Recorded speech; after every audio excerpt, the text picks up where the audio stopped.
If a wine source says California, then it comes from different counties across the state. If it says a certain county, then it comes from certain regions within that county. If it specifies a region, it comes from certain vineyards within that region. If it specifies a vineyard, it only comes from that vineyard. Bobby K makes single vineyard Pinot Noir.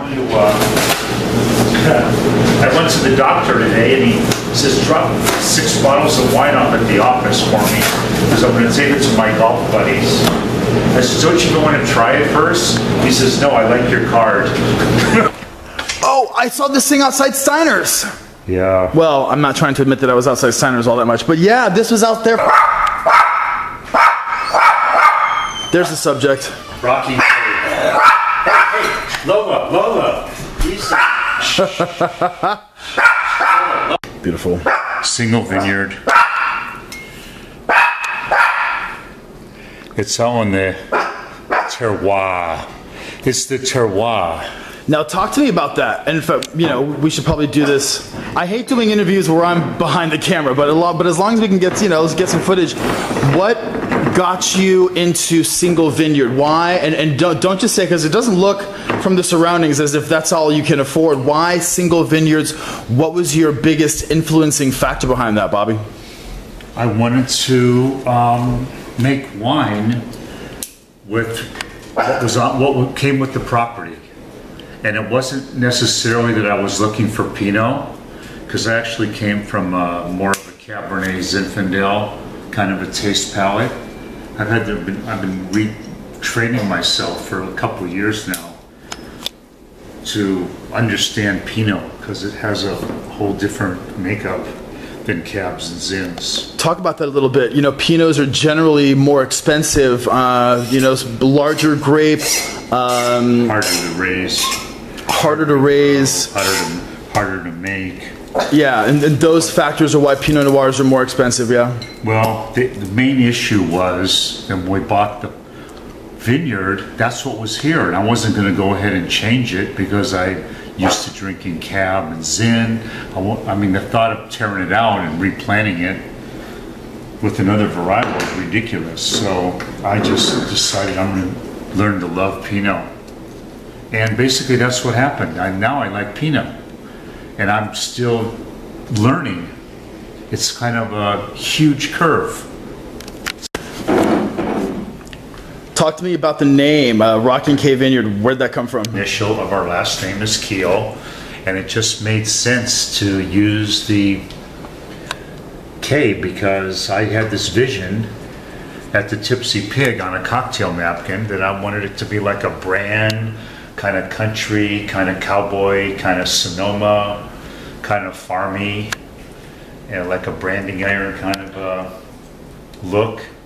And basically someone actually made us a branding iron, a full-blown branding iron, a guy that's in the business, as well as a little one for steaks and a big one for cattle or horses or whatever you happen to be wanting to brand.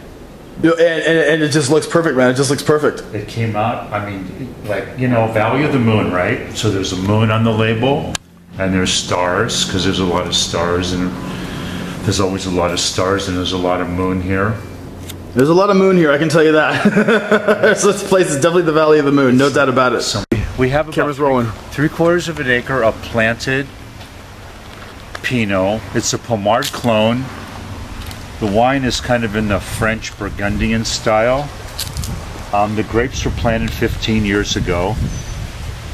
And basically you can see that they're really healthy this year. They're just really lush. Talk about how the weather's been beneficial to the yield so far, because I noticed that, with the, that big heat wave to start with, everything really got off to a really nice start, huh? Yes, the weather, I think a lot of the growers this year are really excited because we didn't have the issues, so far we don't have them, the same issues as we had last year with that late rain causing the botrytis and a lot of people losing a pretty good portion of their crop.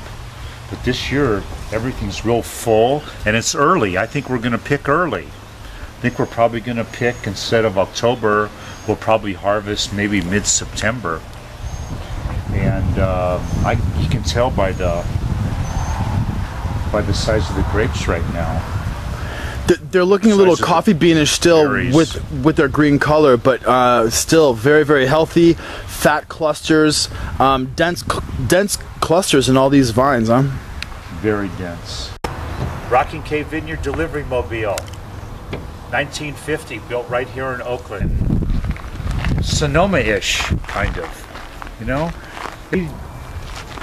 We pretty much bought the property like it was. It was in need of some serious maintenance, but after we got the maintenance handled, we had really good bones in, and you know, we wanted to keep it very natural. We didn't want it to be like some mansion-y-esque McMansion kind of a place. We didn't want it to feel city-ish. We wanted it to feel country-ish.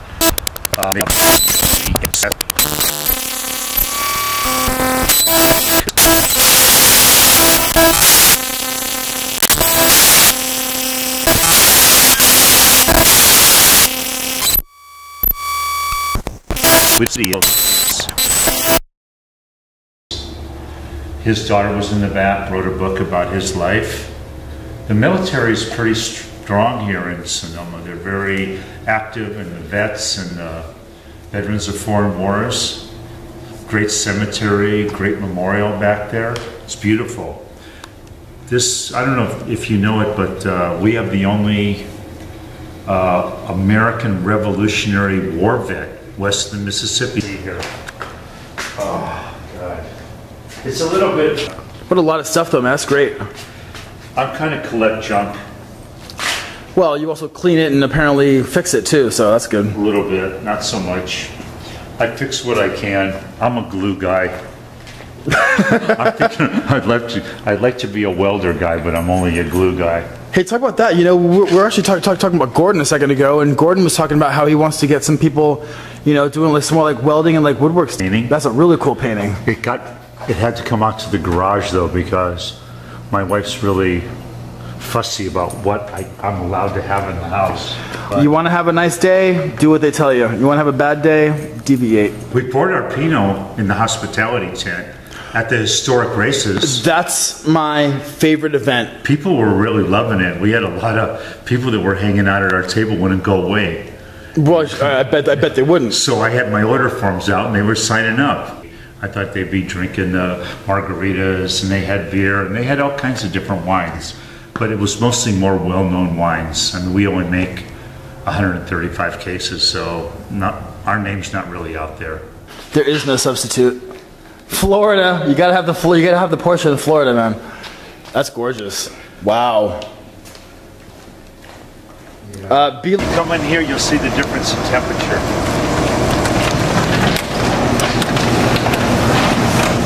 Come on in. This is like Star Wars. This is very much like Star Wars. This is Star Wars. Wow. Now talk about, you just converted a normal garage into a cellar. Talk to some of the folks about how it's very Star Wars-ish. I like it, man. It's totally insulated round the clock. It stays about in the mid-50s. And I have a remote like sensor that sends a signal out to the back. What was your allocation for last year, Bobby? Oh, last year we made 135 cases. What's in the barrel right now that we're going to bottle next month is we're going to only have 75 cases to bottle because of that botrytis issue. Your first year here was 2010. What do you know about the yield in 2009 and 2008? Because I know that the yields have gone down because of adverse weather. How is this vineyard held up? I think it's basically a 2-ton vineyard. Basically, more or less. I think like right around there. I'm not sure what is going to happen in the 12. Keith Kunde, who's farming for us, says it should be a really hardy crop. That's a good name to have, yeah.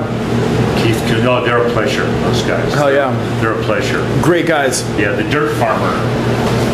Importance of labels. The importance of labels. Well, you know, This is called the front label, but it's really the back label. To me, the front label is really the one with your image on it. That's interesting. I think. That's very interesting. Talk about the importance of labels as to getting someone's attention when they're walking past the wine shelves. My philosophy on labels is, number one, if I can't pronounce it, I don't buy it. Number two, if it's a silly label, and I'm wondering, where the hell did they pull that out of? I don't buy it. I have to relate to it. I want to feel good about the package. That's blind, that's going in blind. That's not like having anyone giving you a recommendation on a particular label. But if it's just you're in a package store and you're looking at all the labels, what else do you have to go for? Especially if it's not a problem. Ultimately, it's all purple juice in a bottle. Right. And hopefully, like ours, comes out of the ground into the barrel, into the bottle. It's unadulterated, really. What's your favorite bottle of wine of all time? Ooh, that's a hard one. I relate it to certain events. It really is a hard question to answer. I mean, if I had to pull one out of my hat, it'd probably be Insignia. If you found a barrel of Screaming Eagle, what would you do with it? Oh, I'd smell it. I'd taste it. Because I try to call the phone number, no one ever answers. So I could answer my own questions if I could get into the juice. Single vineyard wine is blank relative to non-single vineyard wine. Well, I mean, probably the short answer to that would be that since the grapes are growing right next to my front door, and when I walk out to get the paper in the morning, and I look at them every single day, I know what's going on. I mean, the terroir is right on my property. So I know that no one has dumped any fuel oil on it, no one sprayed anything weird on it. I mean, just like had probably 40, 50 years of chicken poop on it in the dirt. So I mean... Your words, not mine, dude.